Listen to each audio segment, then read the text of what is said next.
Exodus chapter 22, laws about keeping property safe.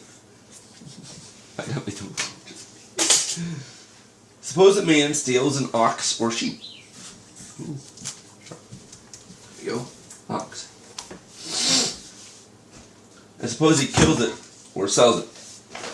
Then he must pay back 5 head of cattle for the ox, or he must pay back 4 sheep or goats for the sheep.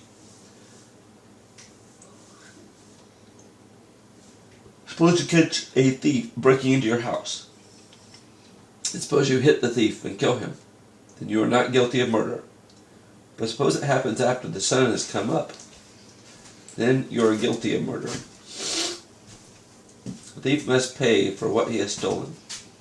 But suppose he does not have anything. Then he must be sold to pay for what he has stolen. What if he has stolen? If the stolen ox, donkey, or sheep is found alive with him, then the thief must pay back twice as much as he stole. Suppose the man lets his livestock eat grass in someone else's vineyard. Then he must pay that person back from the best crops of his own field or vineyard. Suppose a fire breaks out and spreads into bushes. It burns grain that has been cut and stacked, or it burns grain that is still growing, or it burns the whole field. And the one who started the fire must pay for the loss. Wait, what is fire, but no one started?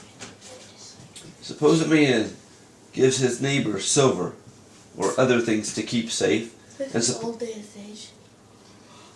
We didn't have electricity. So that means someone had to have started it. Okay, I think it started.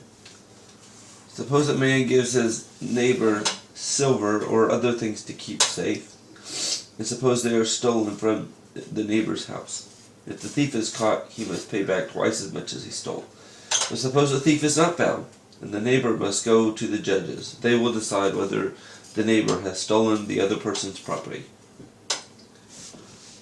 Suppose you have an ox, donkey, sheep, or clothing that does not belong to you, or you have other property that was lost by someone else.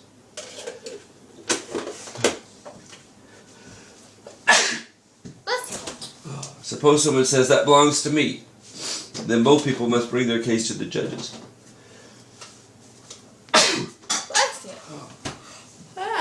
Excuse me. The one the judges decide is guilty must pay back twice as much as the other person. Suppose a man asks his neighbor to take care of the donkey, ox, or sheep, or any other animal. And suppose the animal dies or gets hurt. Or suppose it is stolen while no one is looking.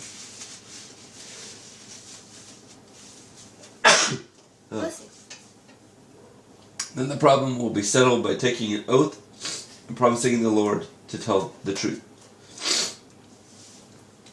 Suppose the neighbor takes an oath and says, "I didn't steal your property." Then the owner must accept what the neighbor says. No payment is required.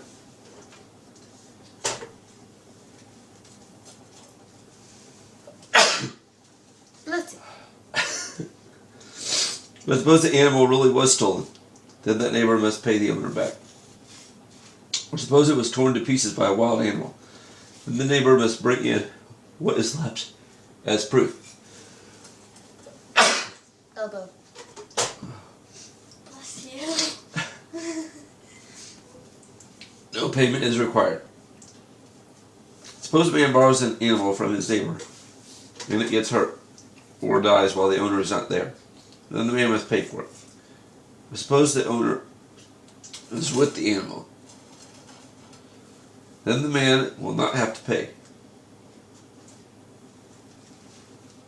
If he hired the animal, the money he paid to hire it covers the loss.